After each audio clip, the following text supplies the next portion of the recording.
Hello friends, मैं अंजलि स्वागत करती हूँ आप सबका बीइंग शिक्षक के इस यूट्यूब प्लेटफॉर्म पे। कल हमने पॉलीमर चैप्टर का बीपीएससी टीआरई 4 में जितने भी क्वेश्चन पूछे गए थे, साथ ही स्टेट में जितना क्वेश्चन पूछा गया था, उन सबको विथ एक्सप्लेनेशन मैंने एक वीडियो डाल दिया है। अगर आपने उस वीडियो को देखा होगा तो आपको पता चला होगा कि पॉलीमर चैप्टर ऐसा चैप्टर है जहाँ से बीपीएससी टीआरई हो चाहे स्टेट में कितने भर भर के क्वेश्चन जो है वो पूछे जाते हैं। तो कल की जो मेरी पार्ट 3 की वीडियो थी पॉलीमर की, उसमें मैंने सिर्फ जो बीपीएससी टीआरई 1, 2, 3 में पूछा गया है पॉलीमर से रिलेटेड पीजीटी केमिस्ट्री में क्वेश्चंस और साथ ही स्टेट में जितना पूछा गया है उस सब को डिस्कस किया था। आज जो मेरा पॉलीमर का ये सेशन है, इसमें मैं एनसीईआरटी के एग्जाम्पलर जो एनसीईआरटी के एग्जाम्पलर हैं केमिस्ट्री के, उसके जितने क्वेश्चन हैं पॉलीमर से रिलेटेड उन सबको मैं डिस्कस करूंगी। और जहाँ पे मुझे लगेगा कि एक्सप्लेनेशन की ज़रूरत है वहाँ पे मैं आपको एक्सप्लेन भी कर दूंगी, जिससे आपको क्लास जो है वो समझ में पूरी की पूरी आ जाए। तो अगर आपने कल पॉलीमर की वीडियो नहीं देखी है जिसमें मैंने टीआरई 1, 2, 3 और स्टेट के क्वेश्चन पूछे गए हैं पॉलीमर से रिलेटेड, तो उस वीडियो को अभी जाकर देख लीजिए, तब हमारा जो ये आज का क्लास है वो आपको समझ में आएगा। और एक बात और इंटरेस्टिंग चीज़ है जो मैं आपको अभी बताना चाहती हूँ कि आप जब ये पूरा वीडियो देखेंगे ना तो आपको पता चलेगा कि बीपीएससी टीआरई 1, 2, 3 में और स्टेट में कहाँ से क्वेश्चन पूछे गए हैं। क्योंकि ये जो मैंने एनसीईआरटी एग्जाम्पलर के ये फ़ोटोज़ लिए हैं इमेज, इसमें वे सारे क्वेश्चन आपको मिल जाएंगे जहाँ से बीपीएससी टीआरई 1, 2, 3 में और स्टेट में पॉलीमर से क्वेश्चन पूछे गए हैं। तो वीडियो को बिना स्किप किए हुए पूरा देखिएगा। और वीडियो को शुरू करने से पहले अगर आपने वीडियो को अभी तक लाइक नहीं किया तो लाइक कर दें, ज़्यादा से ज़्यादा चैनल को सब्सक्राइब करें और शेयर तो करना बिल्कुल ना भूलें, ताकि और भी जो पीजीटी केमिस्ट्री के स्टूडेंट हैं बीपीएससी टीआरई 4 के लिए उनकी जो तैयारी है उसको एक और मजबूती मिल सके। तो चलिए बिना समय गंवाते हुए वीडियो को स्टार्ट करते हैं। देखिए आपके स्क्रीन पे पहला क्वेश्चन दिख रहा है एमसीक्यू। एमसीक्यू से क्वेश्चन पूछा जाता है, लगातार एमसीक्यू के ही क्वेश्चन हमारे टीआरई के एग्जाम में आते हैं। तो पहला क्वेश्चन है कि which of the following polymer of glucose is stored by animals. देखिए क्या है ना कि जहाँ पे कॉन्सेप्ट क्लियर करना है वहाँ पे आपको कॉन्सेप्ट क्लियर करना ही पड़ेगा, चाहे आप ऐसे करें या वैसे करें, चाहे आप मेरी क्लास देखकर करें चाहे आप किसी और टीचर की क्लास देखकर करें, लेकिन आपको केमिस्ट्री का जो कॉन्सेप्ट है उसको आपको क्लियर करना ही पड़ेगा। तभी आपको समझ में आएगा कि क्वेश्चन जो है एक्चुअली पूछा कैसे जाता है और आप किस तरह से क्वेश्चन को अटेम्प्ट करेंगे। ठीक है, तो मैंने पॉलीमर का जो भी एग्ज़ाम ओरिएंटेड कॉन्सेप्ट था उस पर भी मैंने पार्ट 1 पार्ट 2 करके वीडियो डाला है। अगर आप लोगों ने वीडियो नहीं देखा तो अभी जाकर देख लीजिए, जाकर देख ही लीजिए, क्योंकि ऑप्शन ही नहीं है, इस बार पढ़कर जाना ही पड़ेगा, चाहे आप टीआरई 4 में किसी भी सब्जेक्ट से एलिजिबल है। तो देखिए पहला क्वेश्चन है कि which of the following polymer of glucose is stored by animals. इनमें से कौन सा पॉलीमर है जो एनिमल के द्वारा स्टोर किया जाता है। तो इस क्वेश्चन का आंसर होगा ग्लाइकोजन। आई होप कि आपको ये समझ में आ गया होगा, मुझे इसमें एक्सप्लेन करने की ज़रूरत नहीं है। ग्लाइकोजन ऐसा पॉलीमर है जो एनिमल जो है वो स्टोर करते हैं, क्या स्टोर करते हैं। ठीक है, चलिए नेक्स्ट क्वेश्चन पे हम लोग चलते हैं। नेक्स्ट क्वेश्चन है which of the following is not a semi synthetic polymer. इनमें से कौन सा सेमी सिंथेटिक पॉलीमर नहीं है। अब ये जो क्वेश्चन है ना सेमी सिंथेटिक पॉलीमर, कल अगर आपने पॉलीमर का टीआरई 1, 2, 3 का वीडियो देखा होगा तो उसमें आपने देखा होगा कि सेम क्वेश्चन सेम स्टेटमेंट के साथ पूछा गया है टीआरई में और स्टेट में। तो और ऑप्शन भी सेम थे, ऑप्शन जो आपको दिख रहे हैं ना ये सारे ऑप्शन लगभग सेम ही थे।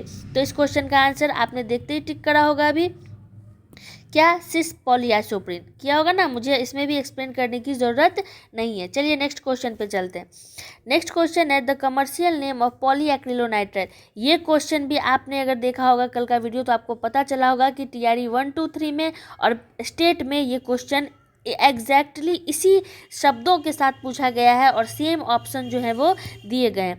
तो अगर आपने कल की वीडियो देखी होगी तो आपको पता होगा कि पॉलीएक्रिलोनाइट्राइल का कमर्शियल नेम क्या है, ऑर्लोन है। क्या है, ऑर्लोन। ऑर्लोन पॉलीएक्रिलोनाइट्राइल का कमर्शियल नेम है। मैं ज़रा जूम कर देती हूँ ताकि आप लोगों को क्वेश्चन जो है वो बेहतर अच्छे से दिखे। चलिए नेक्स्ट क्वेश्चन पे हम लोग चलते हैं। नेक्स्ट क्वेश्चन है which of the following polymer is biodegradable. मैंने आपको कल बताया था कि दो टाइप के बायोडिग्रेडेबल पॉलीमर होते हैं। बायोडिग्रेडेबल दो ऐसे पॉलीमर हैं जो बायोडिग्रेडेबल हैं, जिसमें पहला था आपका पीएचबीवी और दूसरा था नाइलॉन टू नायलॉन 2, नायलॉन 6।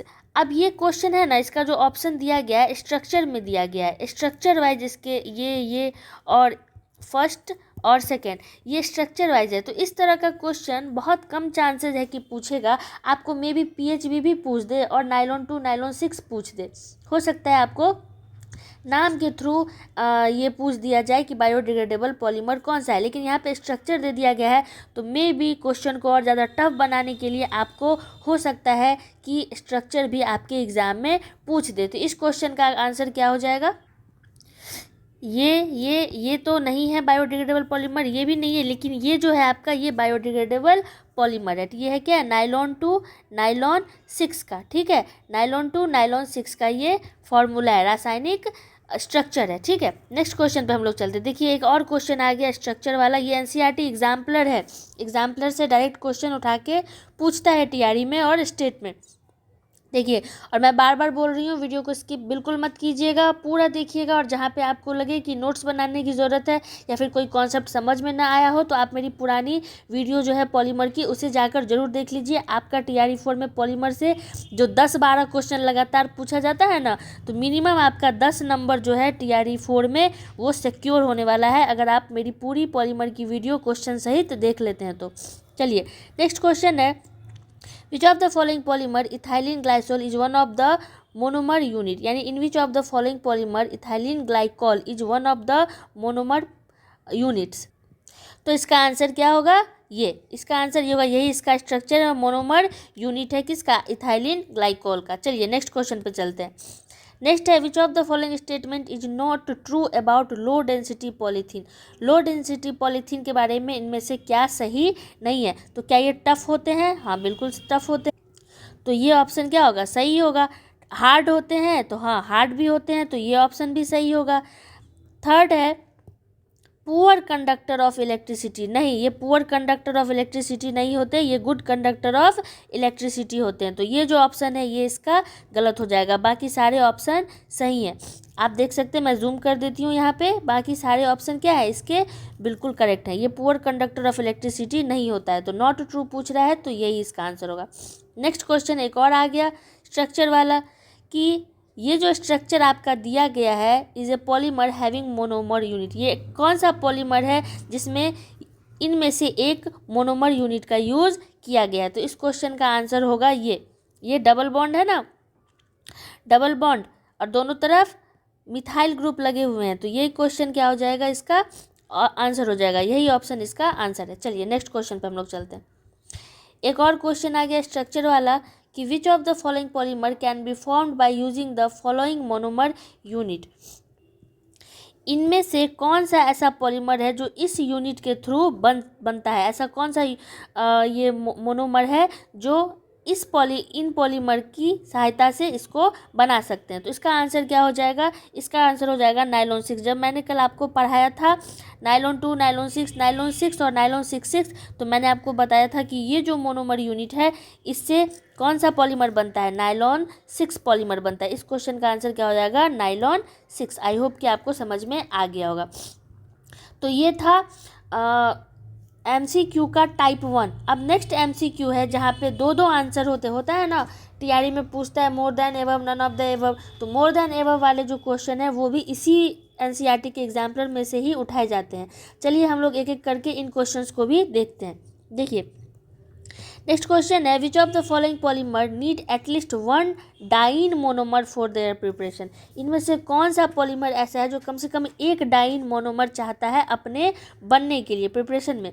तो मैंने आपको बोला था एक ब्यूना एस होता है और एक नियोप्रीन होता है, इनमें से कम एक डाइन होना ही चाहिए। तो इस क्वेश्चन का आंसर हो जाएगा ऑप्शन नंबर 2 और 3 बोथ, 2 और 3 बोथ। नेक्स्ट क्वेश्चन पे हम लोग चलते हैं, which of the following are characteristics of thermosetting plastic. Thermosetting polymer, इनमें से कौन सा थर्मोसेटिंग पॉलीमर का कैरेक्टरिस्टिक्स है? तो क्या हो जाएगा? क्या ये heavily branched cross linked polymer होते हैं? तो बिल्कुल सही बात है। जब मैंने आपको थर्मोसेटिंग प्लास्टिक पढ़ाया था तो मैंने बताया था कि ये heavily branched cross linked polymer होते हैं। और नेक्स्ट मैंने बोला था कि ये become infusible on moulding so can not be reused. इनको जब हम लोग हीट करते हैं और मोल्ड करने की कोशिश करते हैं तो ये क्या हो जाता है, बिगड़ जाता है और पूरा गल जाता है, और इसलिए इसको दोबारा हम लोग यूज़ नहीं कर सकते। तो यही दोनों कैरेक्टरिस्टिक्स क्या होती है, थर्मोसेटिंग प्लास्टिक का कैरेक्टरिस्टिक्स होता है, एग्जाम्पलर होता है। ठीक है, तो इस क्वेश्चन का आंसर हो जाएगा 1 एंड 3। क्या हो जाएगा, 1 एंड 3, ऑप्शन नंबर 1 एंड 3। चलिए नेक्स्ट क्वेश्चन पे हम लोग चलते हैं। नेक्स्ट क्वेश्चन है कि which of the following polymer are thermoplastic. Thermoplastic बहुत पूछता है एग्जाम में कि इनमें से कौन सा थर्मोप्लास्टिक है और कौन सा थर्मोसेटिंग प्लास्टिक है। कल स्टेट के एग्जाम में भी पूछा था और एक टीआरई के क्वेश्चन में भी आपने देखा होगा, अगर आपने मेरी कल की वीडियो देखी होगी तो। मैं बार बार कह रही हूँ कि आप पॉलीमर के कॉन्सेप्ट और साथ ही जो मैंने कल क्वेश्चन की सीरीज़ बताई है उसको अभी जाकर देख लीजिए, अगर नहीं देखा है तो, तभी आपको पता चलेगा कि कैसे लगातार 10 से 12 क्वेश्चन टीआरई में पूछा गया है। एक ही पेपर में, केमिस्ट्री के एक ही पेपर में लगातार 12 क्वेश्चन जो है, 10 से 12 क्वेश्चन लगातार पूछे गए हैं ये टीआरई के एग्ज़ाम में और स्टेट के एग्ज़ाम में आपके बीपीएससी में। ठीक है, तो नेक्स्ट क्वेश्चन है कि which of the following polymer are thermoplastic. तो थर्मोप्लास्टिक का आंसर क्या हो जाएगा इसमें से, मैंने आपको बताया था कि एक टेफ्लॉन होता है।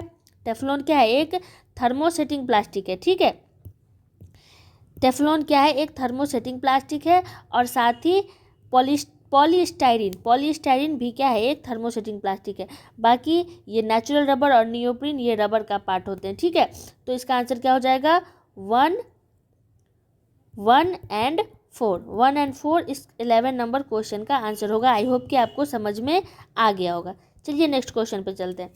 नेक्स्ट क्वेश्चन हमारा कह रहा है कि which of the following polymer are used as fibre. इनमें से किस पॉलीमर का यूज़ हम लोग फाइबर के रूप में करते हैं। तो फाइबर के रूप में किसका यूज़ करते हैं, तो एक तो करते हैं नायलॉन का, जानते हैं ना, नायलॉन की रस्सी, नारियल का जो पेड़ होता है उससे रस्सी बनता है। रस्सी क्या है, एक सिंथेटिक पॉलीमर है ना। और सिंथेटिक पॉलीमर में मैंने एग्जाम्पल में आपको क्या बताया था, एक बताया था नायलॉन और एक बताया था टेरिलीन। नायलॉन और टेरिलीन ये दोनों क्या है, आपके सिंथेटिक पॉलीमर है, और इनका यूज़ किस में किया जाता है, फाइबर में, एज अ फाइबर इसका यूज़ किया जाता है। तो इस क्वेश्चन का आंसर होगा ऑप्शन नंबर 3 एंड 4। चलिए नेक्स्ट क्वेश्चन पे हम लोग चलते हैं। नेक्स्ट क्वेश्चन है हमारा कि which of the following are addition polymer. इनमें से कौन सा एडिशन पॉलीमर का एग्जाम्पल है। तो एडिशन पॉलीमर में जब मैंने आपको पढ़ाया था तो मैंने आपको बताया था कि ऑर्लोन का ही नाम क्या है, पॉलीएक्रिलोनाइट्राइल, और पॉलीस्टाइरीन ये दोनों क्या है, आपके एडिशन पॉलीमर का हिस्सा है। तो ऑप्शन नंबर 3 एंड 4 इसका आंसर हो जाएगा। ठीक है, चलिए नेक्स्ट क्वेश्चन पे हम लोग चलते हैं।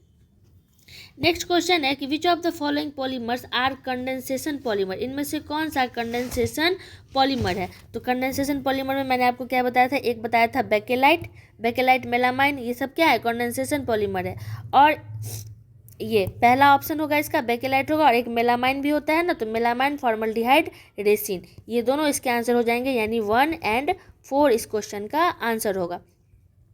नेक्स्ट क्वेश्चन है कि which of the following monomer are form biodegradable polymer. इनमें से कौन सा मोनोमर जो है वो बायोडिग्रेडेबल पॉलीमर बनाता है। तो मैंने आपको बताया था कि 3 hydroxy butanoic acid plus 3 hydroxy pentanoic acid, इससे क्या बनता है बताइए, तो इससे बनता है आपका PHBB। इससे क्या बनता है, PHBB, poly beta hydroxy PHBB, ये क्या है, बायोडिग्रेडेबल पॉलीमर है। ये क्या है, एक बायोडिग्रेडेबल पॉलीमर है। और साथ ही दूसरा बताया था glycine plus amino caproic acid.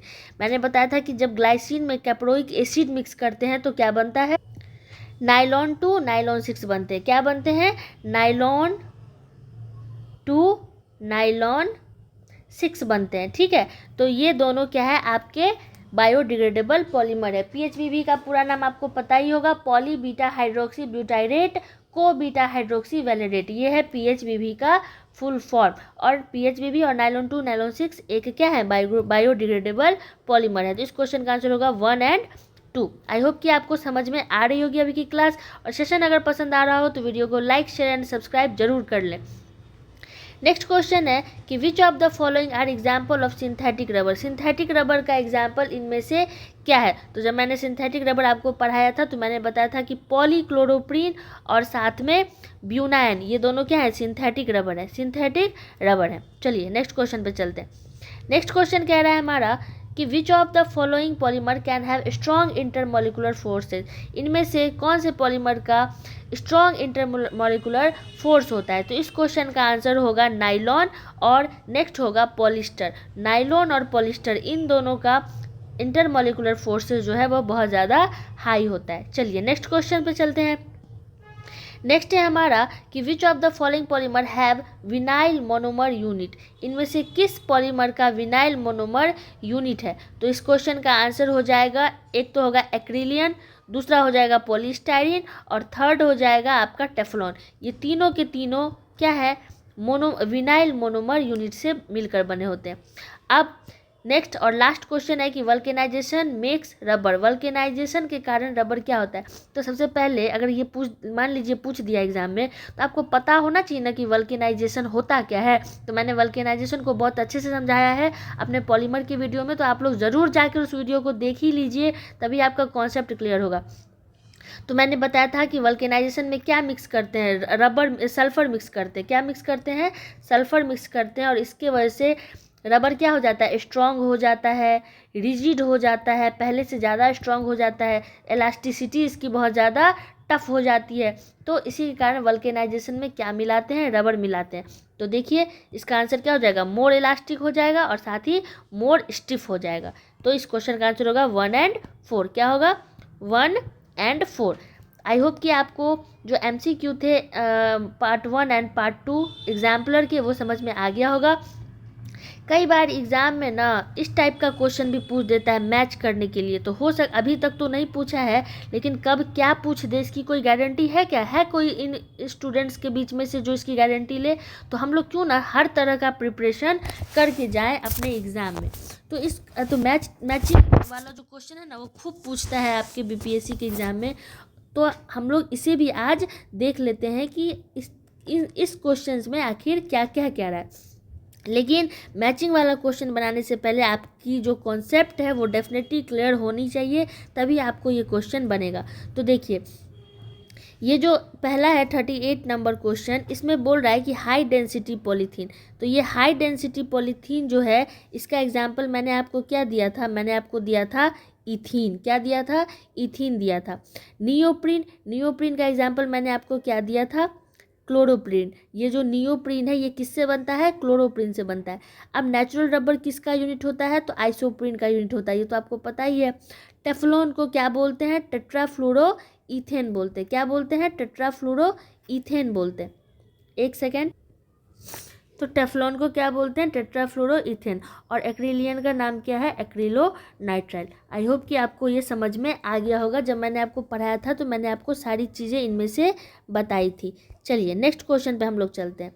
आप लोगों को दिख रहा है ना, मैं ज़रा और जूम कर देती हूँ। देखिए नेक्स्ट क्वेश्चन है नाइलॉन 6। ये नाइलॉन 6 क्या है, तो इसमें पूछ रहा है कि किससे क्या बनता है। तो ये देखिए नाइलॉन 6 जो है ना आपका, ये बनता है आपको कैप्रोलैक्टम को जब हम हीट करते हैं तब जाके हमें नाइलॉन 6 मिलता है। और ये आपके स्टेट के एग्ज़ाम में पूछा गया था स्टेटमेंट के रूप में।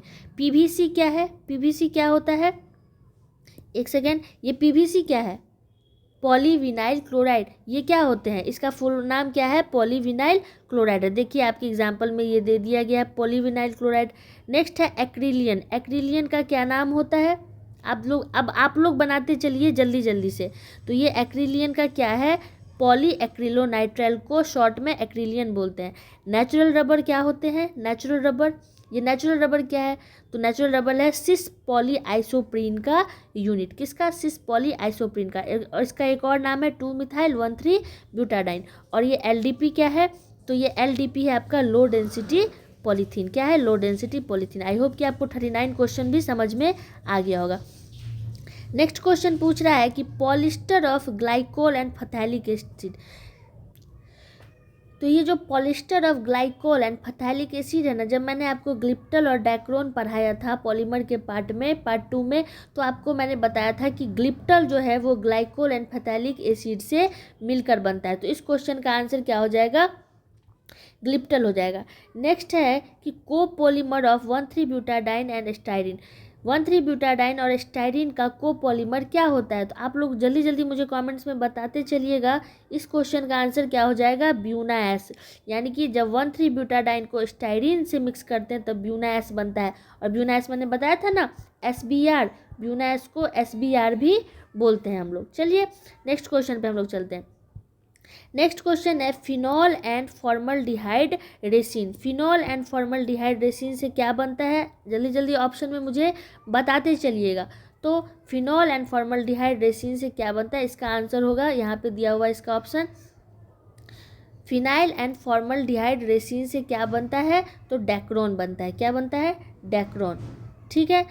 और नेक्स्ट ऑप्शन है हमारा कि polyester of glycol and terephthalic acid. Polyester of glycol and, यहाँ पे मुझसे एक मिस्टेक हो गई है। ये जो फिनॉल एंड फॉर्मल्डिहाइड रेसिन है ना, ये फिनॉल एंड फॉर्मल्डिहाइड रेसिन, इसका आंसर होगा नोवेलेक। फिनॉल और फॉर्मल्डिहाइड रेसिन से नोवेलेक बनता है। और ये जो है आपका polyester of glycol and terephthalic acid, polyester of glycol and terephthalic acid, इससे डेक्रोन बनता है। और बच गया copolymer of one three butadiene and acrylonitrile, इससे क्या बनता है? तो ब्यूना एन बनता है। आई होप कि आपको समझ में आ गया होगा।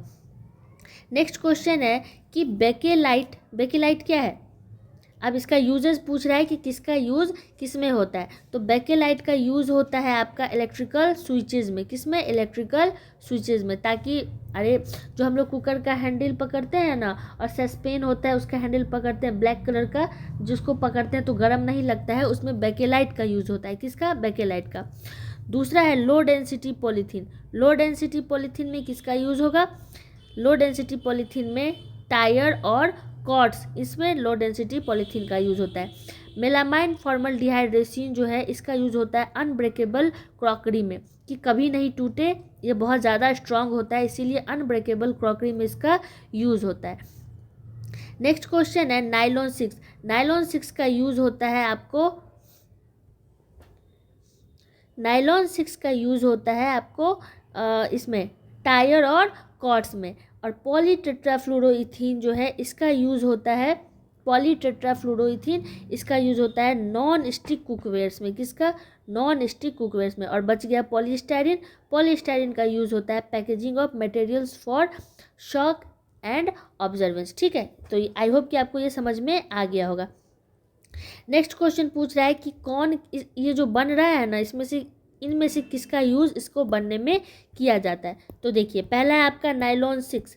नाइलॉन 6, नाइलॉन 6 का मैंने बताया था आपको कि नाइलॉन 6 जो है वो कंडेंसेशन पॉलीमर है। क्या है?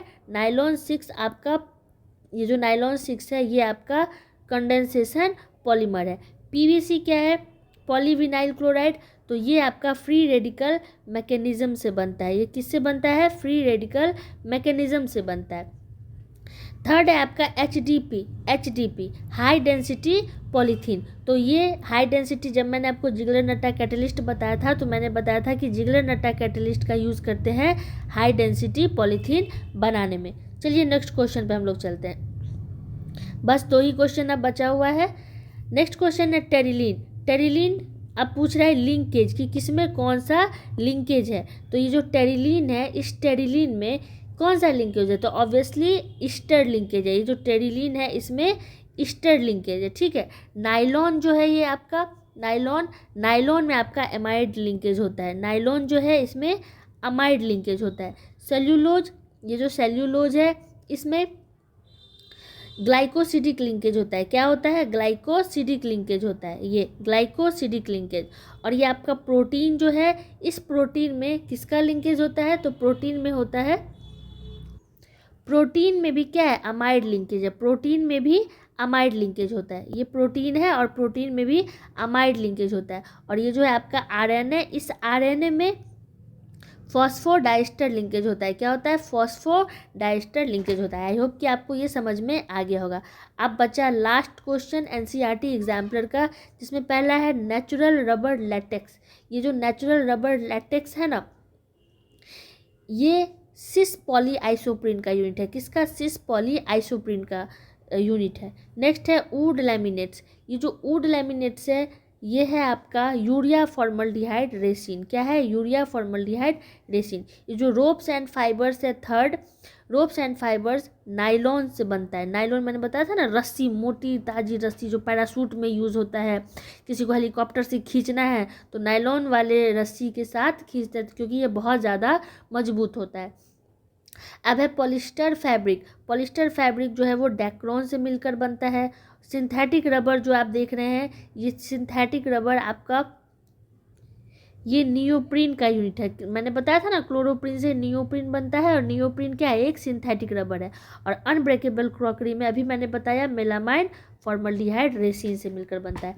तो ये एनसीईआरटी का एग्जाम्पलर था। जो भी क्वेश्चन एनसीईआरटी के एग्जाम्पलर में आपके एग्ज़ाम ओरिएंटेड हैं, जो आपको पूछे जाएंगे एग्ज़ाम में डेफिनेटली, जहाँ से क्वेश्चन उठा के डायरेक्ट पूछ दिया जाता है, बीपीएससी टीआरई हो चाहे आपका स्टेट हो, उन सारे क्वेश्चन को मैंने विथ एक्सप्लेनेशन क्लियर कर दिया है। आई होप कि आपको समझ में आ गया होगा। अगर जिन स्टूडेंट्स को समझ में नहीं आया है ना, वो मेरी पॉलीमर की जो वीडियो मैंने अपलोड की है पार्ट 1 एंड पार्ट 2, वो जाकर ज़रूर देख लें, क्योंकि मैंने पूरा एक एक लाइन नहीं पढ़ाया, मैंने बस उतना ही पढ़ाया है जो आपकी एग्ज़ाम ओरिएंटेड है, 100% आपके एग्ज़ाम में पूछा जाएगा। और आप वो क्लास देख के तब आप एग्ज़ाम का जो ये क्वेश्चन है, इन क्वेश्चंस को बनाइएगा, तब आपको पता चलेगा कि एग्ज़ाम में क्वेश्चन कैसे पूछे जाते हैं, नंबर ऑफ़ क्वेश्चंस कितने ज़्यादा हैं पॉलीमर के। और जब आप पूरी वीडियो देख के क्वेश्चंस बनाते हैं तो आप में कॉन्फिडेंस भी जगता है और आपको लगता है कि आपने 80 में से लगभग अपने 10 मार्क्स जो हैं वो सिक्योर कर लिए हैं टीआरई 4 के एग्ज़ाम में। तो देर किस बात की, जल्दी से जाकर मेरी पॉलीमर की जो पार्ट 1 एंड पार्ट 2 वीडियो है उसे देखिए, उसके बाद सारे क्वेश्चंस लगाइए। और अगर आपको सेशन पसंद आया हो तो ज़्यादा से ज़्यादा शेयर भी कर दीजिए, लाइक करना ना भूलें। और अगर चैनल पर नए हैं तो सब्सक्राइब कर ही दीजिए, ताकि और जो मैं ऑर्गेनिक केमिस्ट्री या फिर टीआरई 4 तक जितने भी केमिस्ट्री के वीडियो डालूं, चाहे वो हिस्ट्री के हों, चाहे वो करंट अफेयर्स के हों, चाहे वो बिहार स्पेशल के हों, उन सब की नोटिफिकेशन सबसे पहले आप तक पहुँचे। जय हिंद।